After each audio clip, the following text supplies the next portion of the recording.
Welcome back to Fixing Furniture. We've just had a piece delivered to us from the west coast of Canada. That's over 4,000 kilometers away, over 2,500 miles. So this piece has sentimental value for the customer, and they sent it to us because of our YouTube videos. They trust us with this piece, and it's a family heirloom. So what we're going to do is show you how I take it apart, repair it, and put it back together again. Now, at the end of the video, some people ask if they can ship us furniture. We're going to pack this back up, take it to the post office, and we'll get it priced out so you can see what it costs to ship a piece of furniture like this. It's really cold outside, so let's go inside and we'll take a closer look at the chair. This is an interesting little chair. The main problem is it was a split in the seat and someone glued it together with epoxy. There's now a ridge here that I need to take care of. So I'll be taking this chair apart, splitting it, and re-gluing it together. Now, in order to do that, I need to take the legs off. They've been nailed in place, so they're going to be difficult to take off. The back is also loose as well. So all this chair is coming apart. We'll get a nice finish on this in the end. Stick with me. I'll show you how it's done. As a furniture repair business, we're opening the doors to our workshop to show you the tools and techniques to repair furniture. The front rail here, you can see this has been broken off. We give you tips to make your repair projects easier. Let's get into the workshop and start fixing furniture. Sponsored by Kennedy Hardware, offering restoration hardware for antique furniture. If you missed our previous video, this is our new workshop in Perth, Ontario. We've got another machine room across the way, and if you want to see a video on how I set up these workshops, check out the link in the video description. Now, this little chair has been handmade, and it's got some history to it. It was made by a World War I veteran. And it was made in about 1920, so that makes it about 100 years old. It's the granddaughter of the craftsman who owns this chair, and she'd like to preserve it because A, her grandfather made it, and B, every child in the family has sat in this chair. So it's something that she wants to continue to enjoy using. There have been some poor repairs that have been done to this, so I'm going to show you how I undo those. I'll talk a little bit about how not to repair things, and I'll show you the right way to do it. So let's get to work. When I take a chair apart, it's always the legs that come off first. Typically, this post on the back of a chair like this has a wedge tenon underneath, but this seems to line up with the leg, so I'm not sure what we've got under here. The wedge tenon holds the post in place so it doesn't want to wiggle. First thing I'll do is take out the nails on the legs here, and then we'll pop them off. I'll put some padding down on the bench, and then I'll get out one of my favorite tools, a mini cat's paw. It's great for pulling out nails. For a nail like this that's got a head, what I'll do is put a wedge here, and then the end of the cat's paw just under the lip there. Let's see if I can pry it out. No, it doesn't want to go. So what I need to do is tap it on the end to drive it in.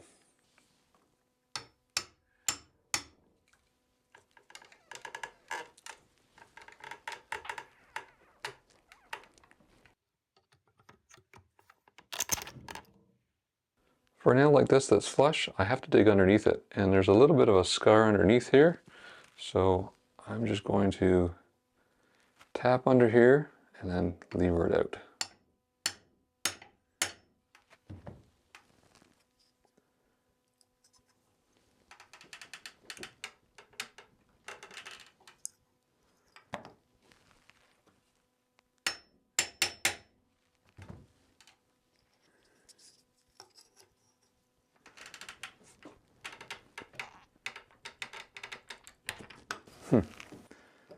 It's a tricky one.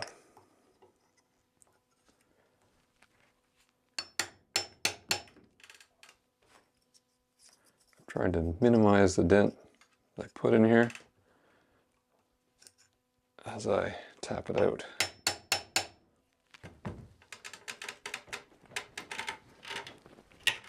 There we go.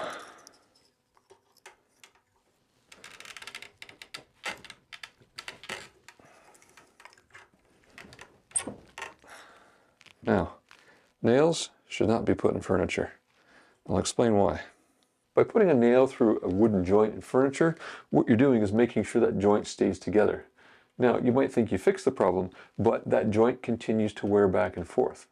And as it wears back and forth, you're losing more and more wood on the joint, which means when you go to repair this, you might actually have to add wood to the joint to get it to work properly. So it's always best if you've got a slightly loose joint, don't put a nail or screw in it. Take it apart, clean it off, and glue it together and put it together properly.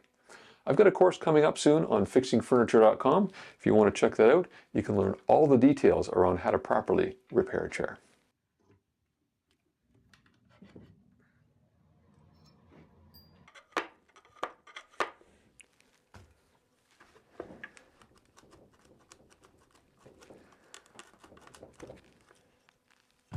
Now here's another mistake that some people make. They add lots of glue, it gets pushed to the bottom of the hole, and it just ends up making a puddle at the bottom there, preventing the joint from fully seating. So you don't want to do this. I'll have to clean this out before I put it back together again, but now we can move on to taking the back off. Now typically a back that's held onto a seat like this has a wedge in it to hold it from moving. This is not wiggling out, and it looks like there used to be some nails there, but they've been taken out. What I'm seeing is there's a nail here going up through here, another one going up through here. So I think what I'm going to have to do is clear out the hole in here and see if I can find a wedge in here that I need to take out to be able to loosen this joint.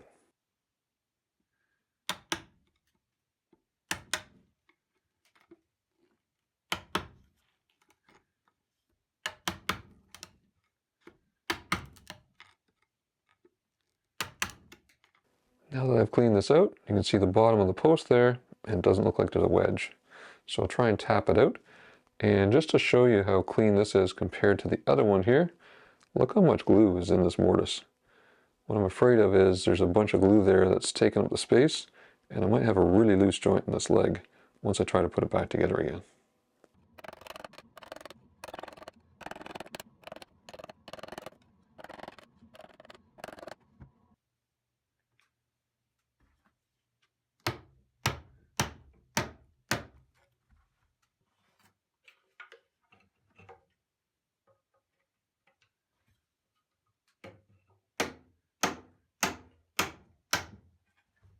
Well, with these back posts out now, you can see it's starting to come apart. Just have to work these other parts loose here, and I can take this seat to the machine shop, and we're going to cut it in half.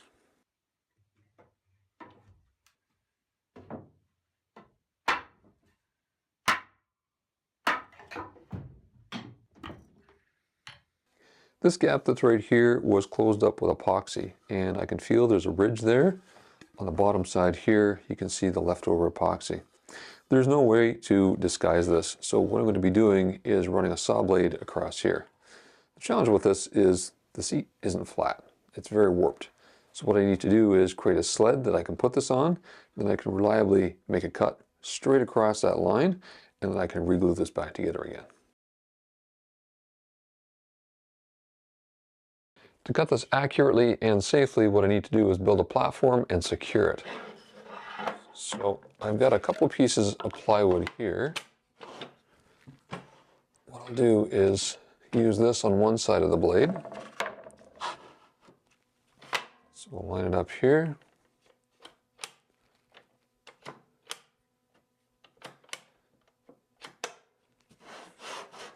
Okay, so that's one side.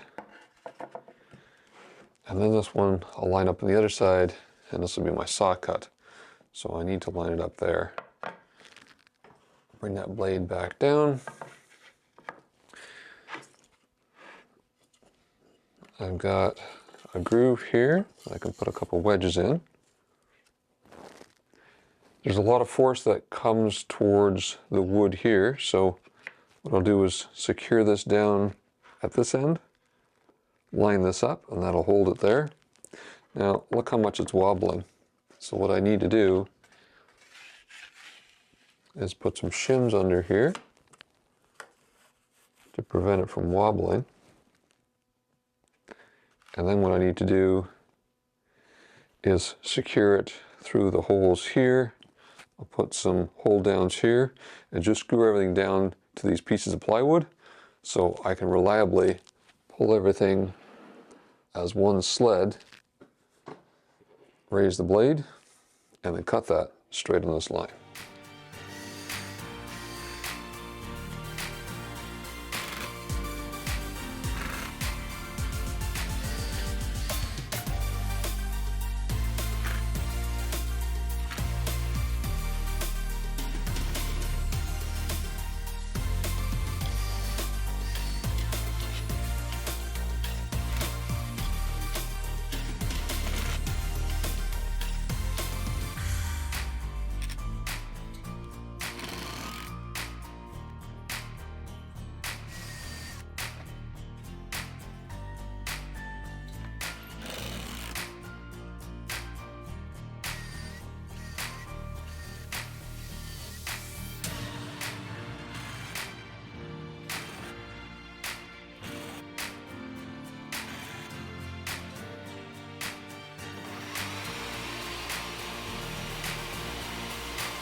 I've now got a seam on this chair seat that's nice and tight.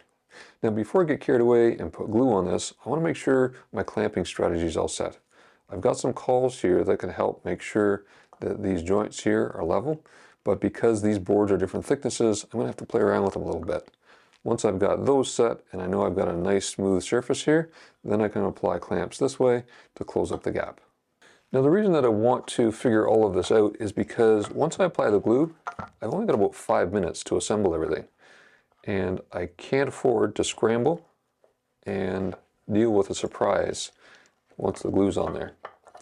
If I mess that up, I've got a permanent problem that is much more difficult to deal with because I have to plane those edges down to take off the dried glue and then start over again.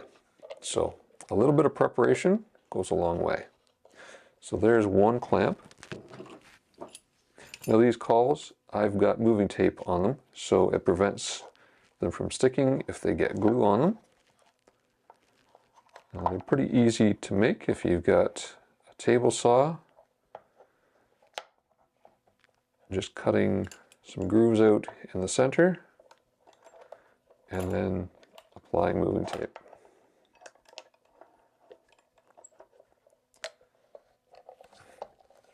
Okay, so it's a little bit high on this side. This side's low.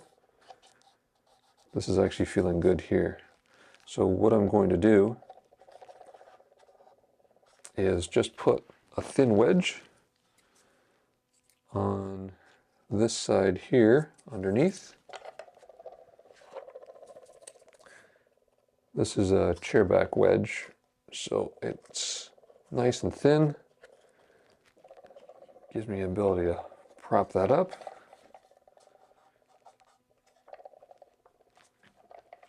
Okay, I think that's going to work. Now, if I add a clamp, start adding the cross pressure, let's see. Yep, that's it. Okay, we're ready for glue. Well, some people ask if you should be adding dowels to joints like this, and you don't actually need them. There were dowels in here before, but they're very difficult to line up. And if you've got a good seam without any gaps, and you've got enough glue and clamping pressure, this joint will be stronger than the wood fibers in this wood. It's just the way modern PVA glue works. You want enough glue on here that you've got glue squeeze out. So you don't want too much, but you do want a little bit of squeeze out, and that makes sure you've got enough glue between the two pieces of wood.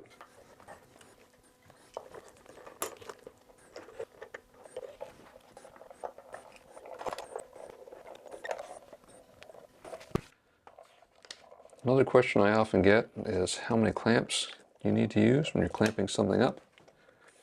Clamping pressure gets applied on a 45-degree angle. So if I go 45 degrees here, I've got clamping pressure here in this area, but I don't have any here. So apply another clamp right here, and that will give me enough clamping pressure to cover this area.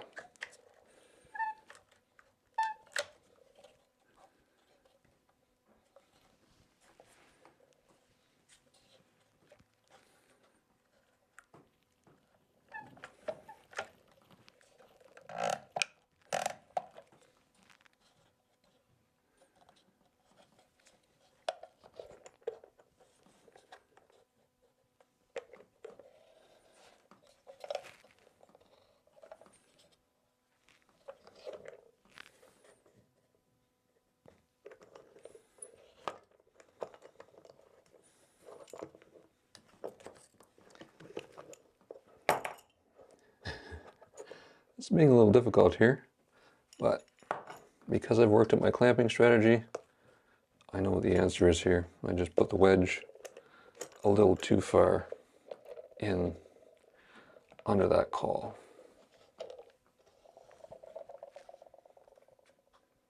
There we go. Okay, wipe off the excess glue and let it dry. Now we need to let this glue cure for 24 hours to make sure it comes to full strength. If you want to learn more about glue used for furniture restoration, check out the video I made with Thomas Johnson from Thomas Johnson Antique Furniture Restoration. We talk about various types of glue, where they're used, where they shouldn't be used. I'll leave a link in the video description. Now I'll move on to the rest of these parts here. I'll finish taking them apart, cleaning off the joints. I need to work off the old glue. You can see there's some PVA glue right here. PVA glue doesn't stick to PVA glue, so if I just add more glue to this, it won't stick. I need to clean that off to bare wood, so I want to take it off very gently, just so I get to the bare wood and don't create a loose joint. I'll clean off these tenons, I'll clean off the mortises, and then they'll be ready for the hide glue that I'm going to use to put this all back together again. Here's an example of more PVA glue that I need to clean off. Someone put some glue in there and hope for the best, and it dripped down here, but you can't squeeze glue into a joint and hope that's going to hold.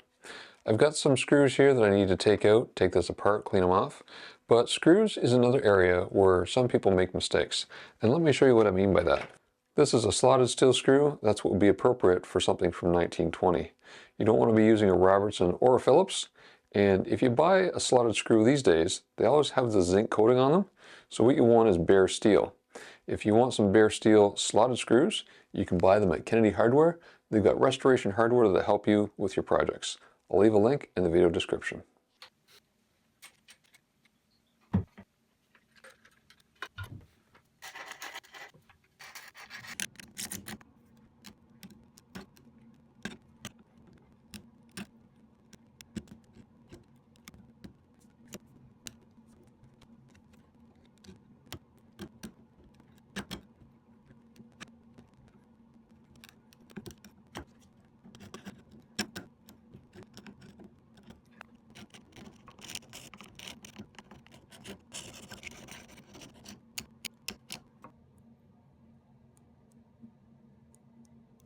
Here's a comparison of a cleaned off tenon versus one that's got lots of glue on it. So this is what we need to get back to make sure that the glue is going to stay in that joint and it's going to last for years to come. I've cleaned off all the joints and I've dry fit them, so I know now where I've got some loose joints. If you want to test a loose joint, what you can do is put it together and let it go, and if it falls out, that means it's way too loose. So what I need to do is make these tenons thicker. I'll be using a plane shaving to do that. So I've got one here on this side, I've got one here on this stretcher, and then every single leg here has been worn so much, it's ridiculously loose. I'll put it in the seat here and show you what I mean by that. So this is the front left corner. I'll put it here and watch this. So I've got a lot of wood to put on that to tighten this up. Now that's likely the reason that the seat on this chair broke, because the seat is the foundation. It holds all the legs and the back together. So by tightening these up, getting everything glued properly, this chair will last for decades to come.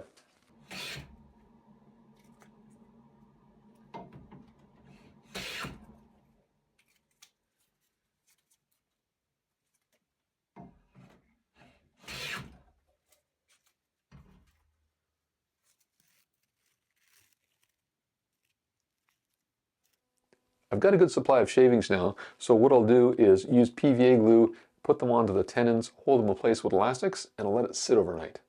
Once everything's dried, in the morning, I can fit these parts and we can put this chair together. Now, it's getting dark outside and I can see it's just starting to snow. We're supposed to have a snowstorm overnight. And if it's going to be a nice snowy morning, I'll take my camera outside and show you what Perth, Ontario looks like after a snowstorm.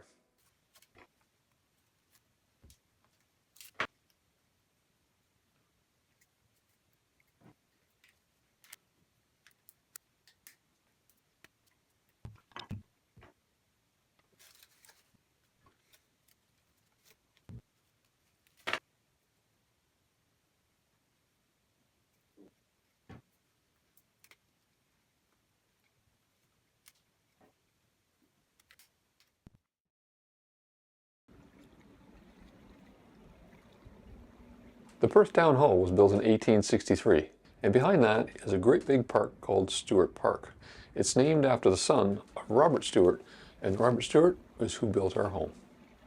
There's a canal that runs through Perth, and there are a lot of historic buildings that were built in the 1800s by Scottish masons. It's a wonderful place to walk around. I hope you enjoyed that wintry tour. Laura and I moved to Perth because of the historic nature of the town and because of the historic home that we're in. The home was built in 1900, and we're sharing all about our renovations on our home improvement woodworking channel. You can check out those videos there. The next step for me is to take the clamps off the seat here and get it ready for the stain.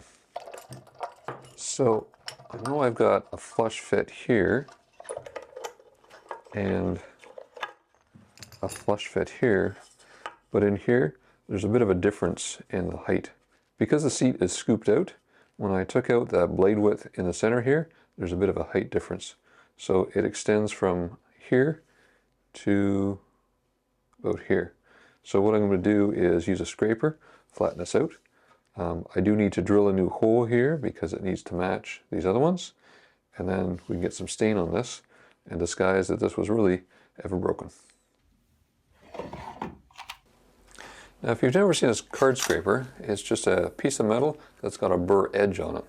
And you can get them in different shapes.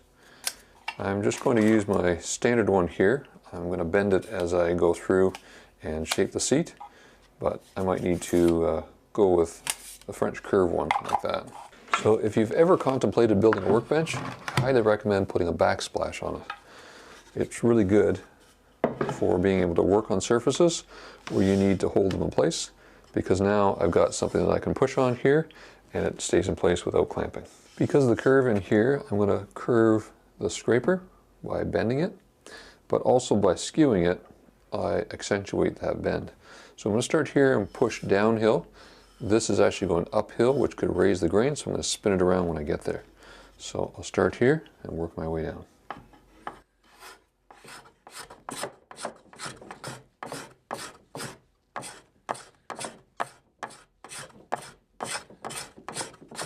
Now, if you're wondering why I'm not using a sander to do this, sanding just averages things out. A scraper will make things perfectly level.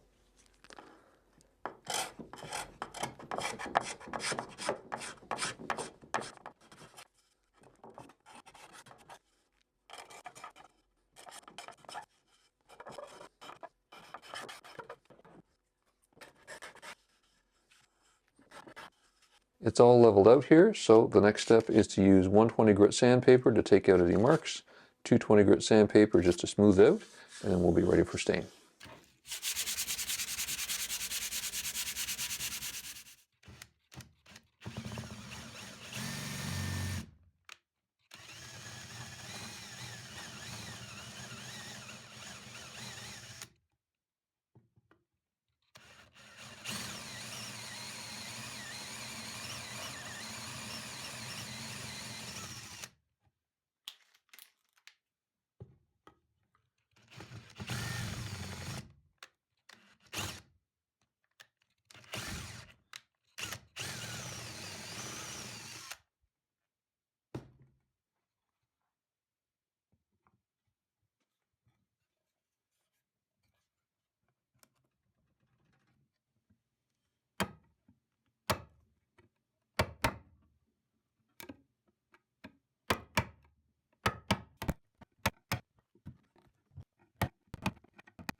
I'm ready for the stain here, so what I'm going to do is just eyeball what it's going to take to match what's here, test it out, and then we'll go from there.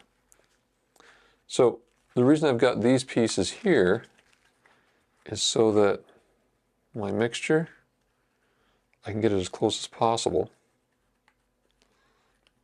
So I'm mixing two colors because I don't think I've got one that's going to work.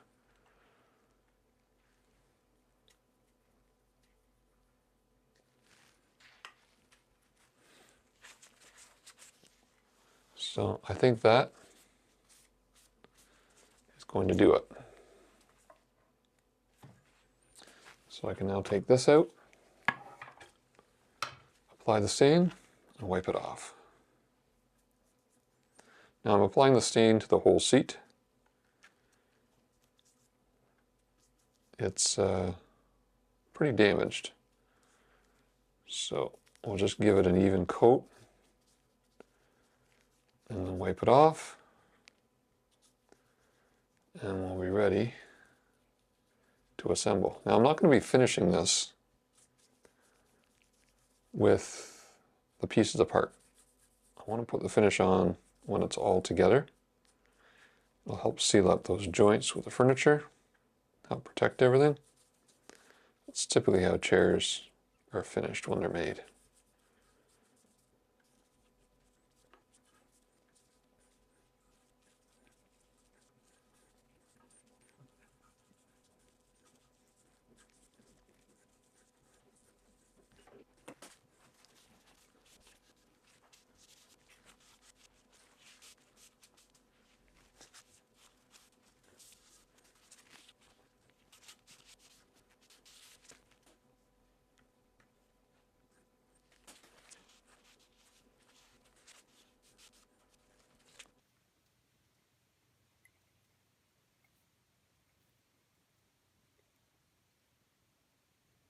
Okay, now I can work on the joinery.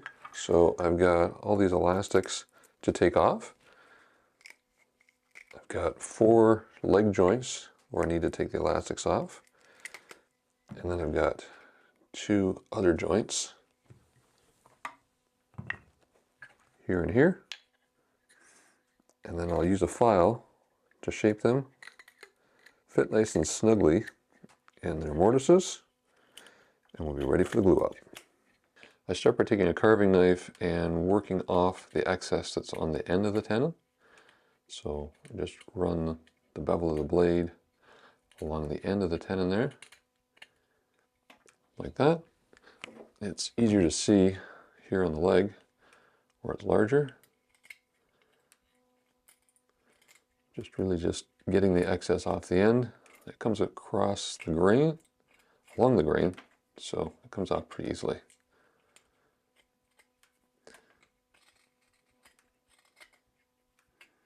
There, just like that.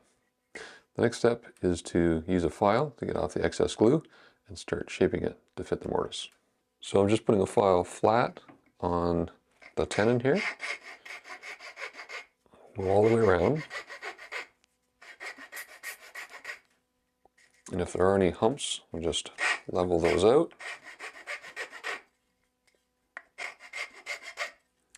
You can see here there's some old glue and the glue up. So we'll take that off as well. And that way we've got bare wood for the glue to stick to. Okay, let's give it a test.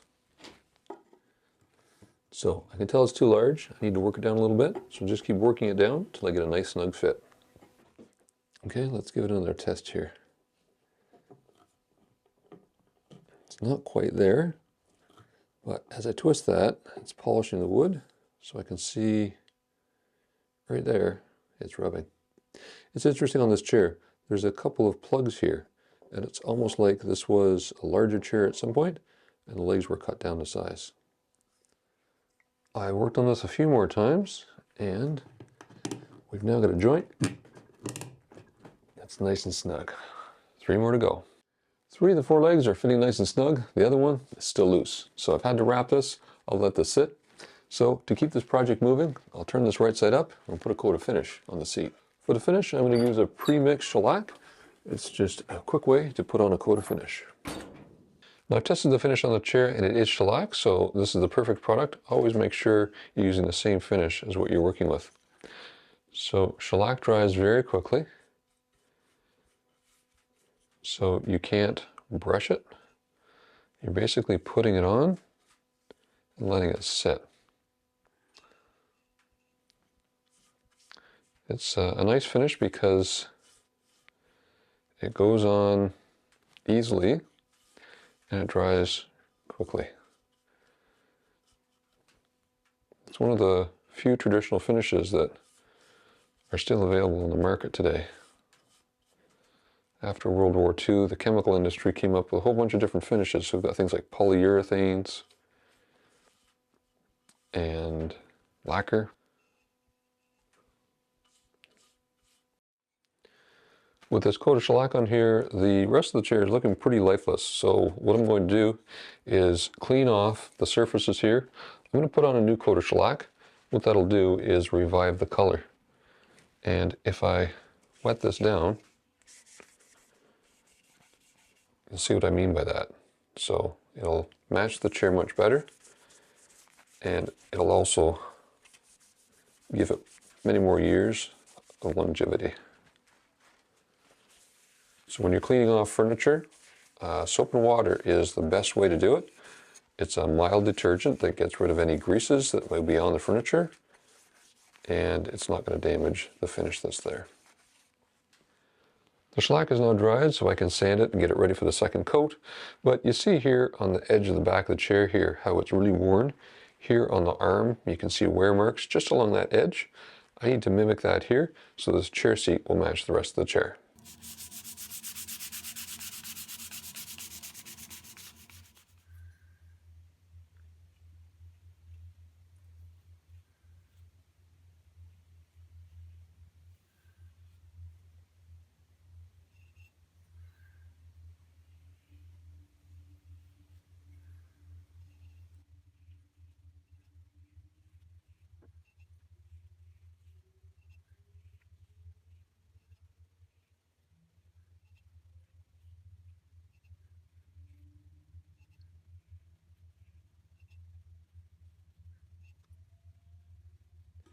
The finish is dry here, and I fit the last leg, so we've got a good fit. So what I'm going to do is assemble it. Now, when putting this together, what I do is lay out all the parts first. So I'll get the legs set up, and then this is the left, back right, front right. Okay, so these pieces go here. Now I keep my glue in my pocket because I've got a cold workshop. It's about 15 degrees Celsius, but this is hide glue, H-I-D-E, hide glue. And it really is the only glue you should be using on furniture joints. So what I'm doing is loading up the mortises with glue, and that way the glue that goes in the mortise, when the dowel goes in, the tenon goes in, it pushes it to the back of the hole. I'm also going to be putting glue on the tenon, and as the tenon goes in, the glue wants to stay at the front of the hole. So what this does is it maximizes the glue on every joint. And it's important because the glue is what holds the chair together. So as this chair ages, and there's lots of movement by people sitting in the chair, in this case children, it will wear down and these joints will become loose again. But on chairs I've used 3 times a day for 20 years, it takes a few decades for the joints to loosen up, and they'll need some maintenance to glue everything up. So I've got all the mortises done. Now for the tenons. Now I move these so that I could clean off the parts.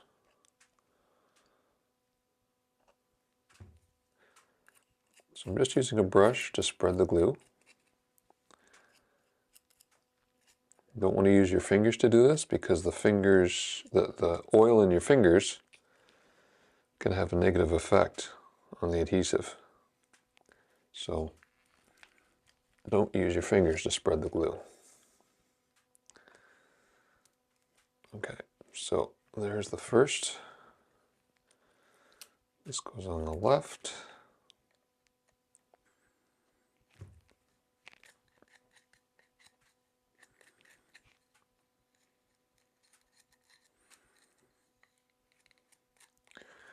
And the nice thing about using hide glue for this, if you're restoring antiques that were put together with hide glue, and they don't have PVA glue that's contaminated it, you don't have to get all of that hide glue off, because Hide glue will reactivate hide glue. So a little bit of remnants are acceptable in that case.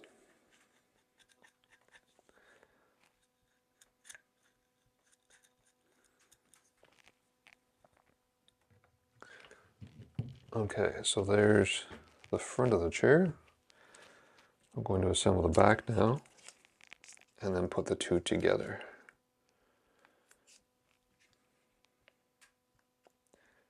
So it's typically the way I do it is build the front, build the back, and then put them together.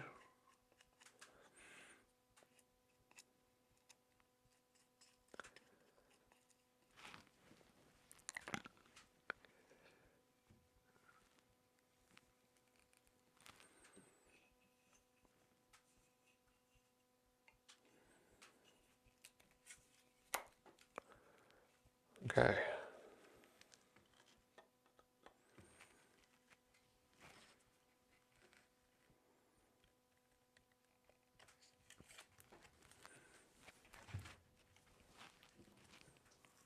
So there's the bottom assembly for the chair. Take the chair, orient it the right way, and chair legs like this are always splayed. Splayed means they lean out. And what that does is it stabilizes the chair. So you can see here, they're on a slight bit of an angle, and that's done on purpose.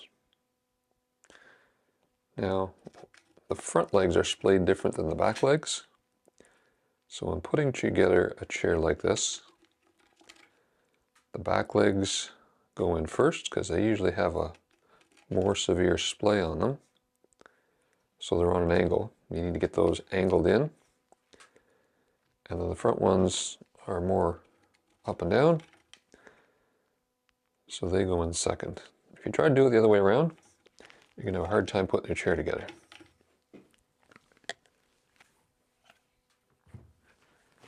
So now I'll put glue on these.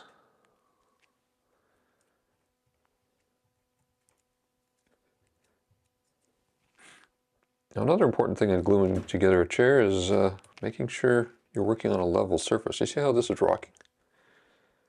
The chair will settle down once you put it all together. But if you glue up a chair on an uneven surface, you'll end up with a rocking of one chair leg being too long, and you'll end up with a wobbly chair. So make sure you're working on a level work surface. I level my bench every once in a while just to make sure it's staying true.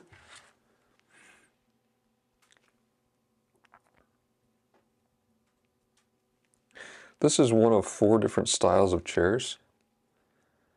In the course that I'm about to release, I walk through the details and nuances of all different chairs.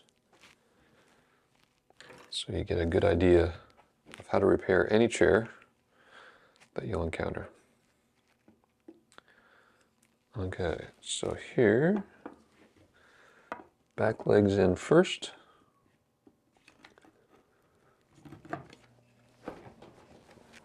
And then the front legs.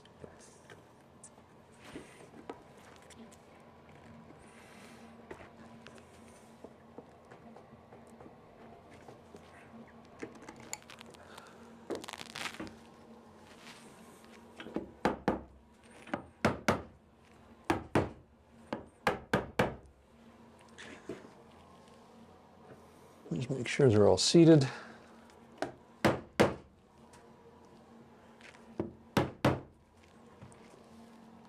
Okay. So we can now turn this upright. We'll get this out of the way.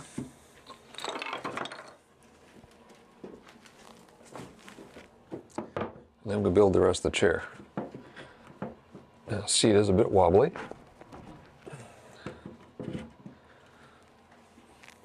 This one, there's a lot of pressure on that. Might have to trim the legs in the end. So the last part is the back here. I need to line these up, get them in place, and then attach them at the back here.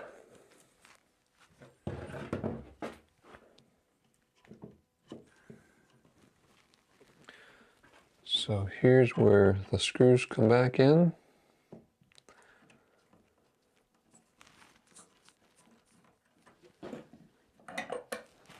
So I'll put the screws in, and then what I'll do is clamp everything together. Okay, now clamping this up is important because that's how we get nice tight joints. So that is seated there, even though you're seeing bare wood. This is where we'll need some touch-ups. That's seated there. So I'm going to move this to the center. Then I'll get some smaller clamps.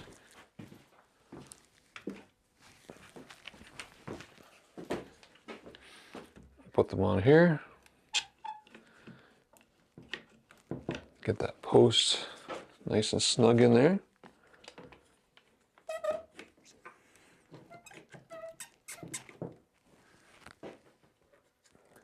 Make sure these are oriented the right way. Okay, so everything on the top of the chair is snug now. We still have a wobble. We'll see what happens once it gets through this part.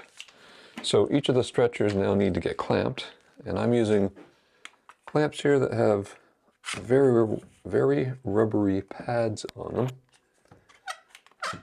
And what that helps to do is keep them in place when I clamp them on the chair.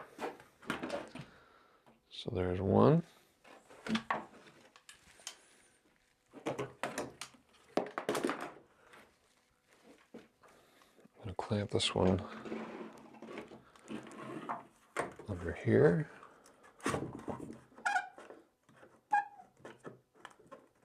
That's two. How we doing? Still a bit of a wobble. Now front to back.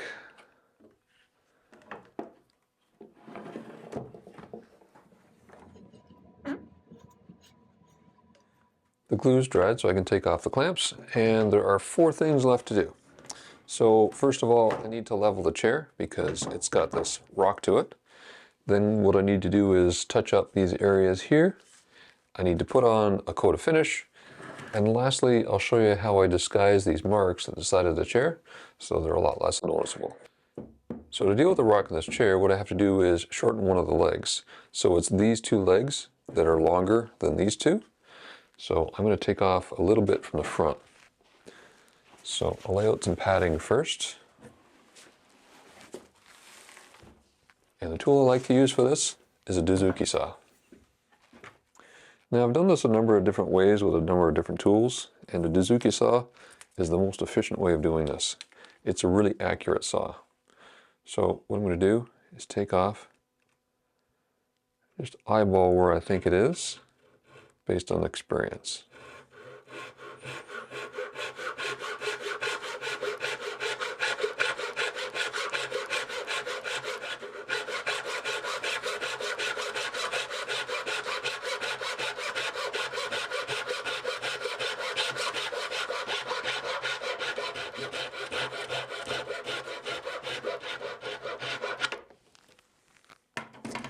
Okay, let's see how we did.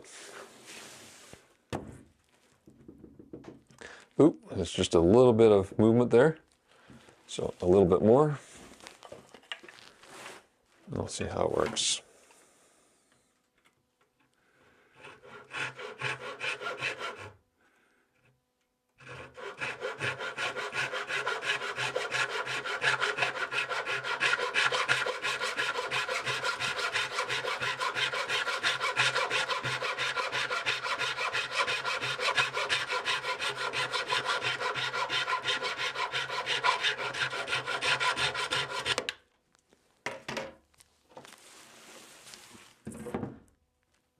There we go. Next up is these touch-ups. And to do that, I just use a touch-up marker. So it's a matter of getting the color in there. You can't do this with the stain I used earlier. This is just the fastest way to get through the work.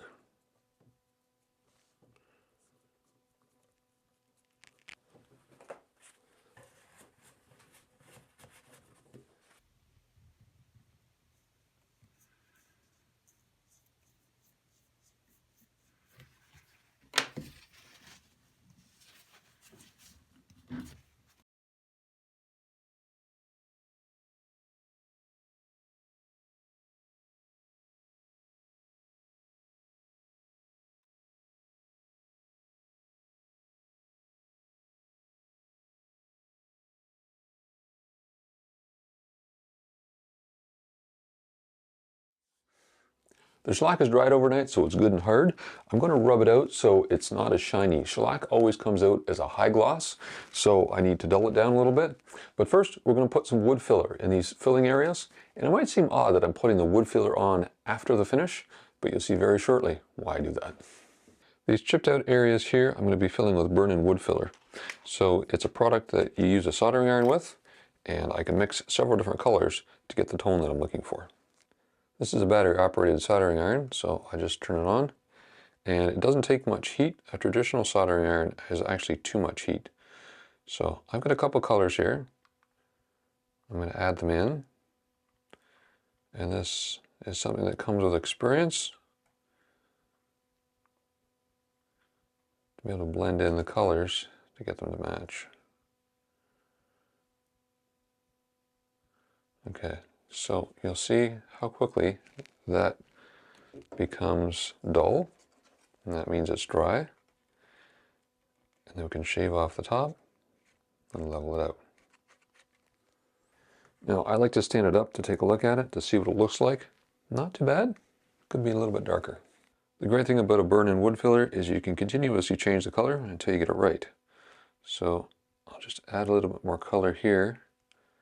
It's important when you're adding color to actually melt the existing fill there. So I'm just adding the color, melting the fill, and it's blending it together.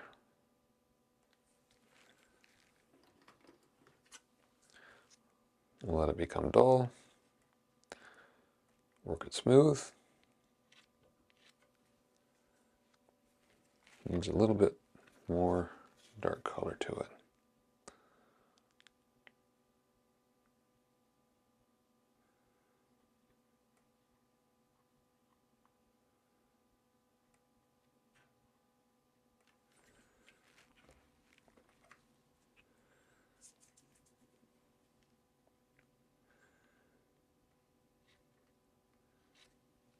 There, that's looking better. Each area of wood is slightly different, so you can use different colors on different parts of the chair. That's what's great about this filler. So I've just sanded that finish back there so that we've got something for it to bond to. So this one's going to be lighter than the previous one.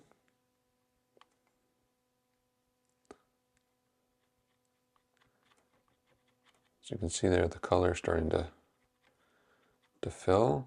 Needs to be just slightly darker. You can also do a gradient to fill. So if I want it darker on this side, lighter on the other side, I can adjust that as I go. You just can't do that with wood filler that you put in before you put a finish on. Okay, let's see how that's going to look. It's a little bit too shallow right now, but we'll take a look at the color. Okay, I'm getting there.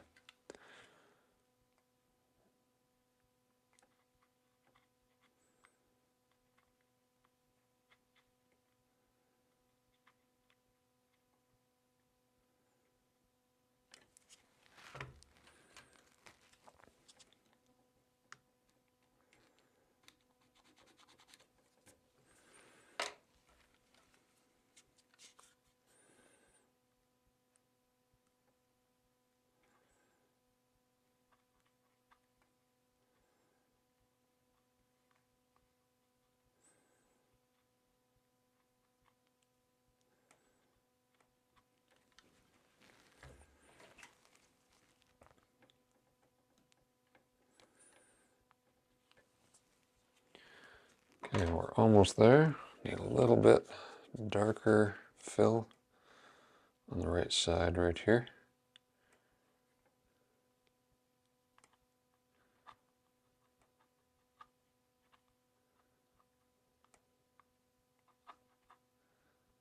That should do it.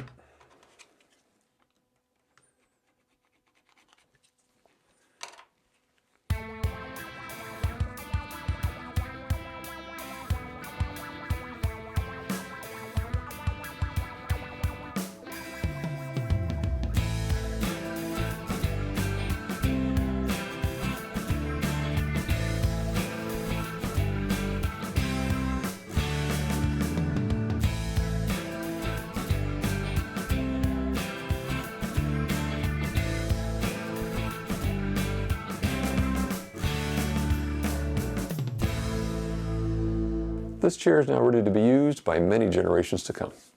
We're ready to ship it back to the customer in British Columbia, and Lori's used our online shipping tool based on the weight and dimensions, and it's going to cost $62 to send it to them. I'm sure they'll be thrilled once they get the package. I hope you learned a few new things on this project, and if you'd like to learn more about repairing furniture, go to fixingfurniture.com. We have a membership program, and you can participate in our live streams every 2 weeks. If you haven't subscribed to our channel, subscribe and turn on all notifications, and that way you'll get notified every time we publish a video. Thanks for watching Fixing Furniture.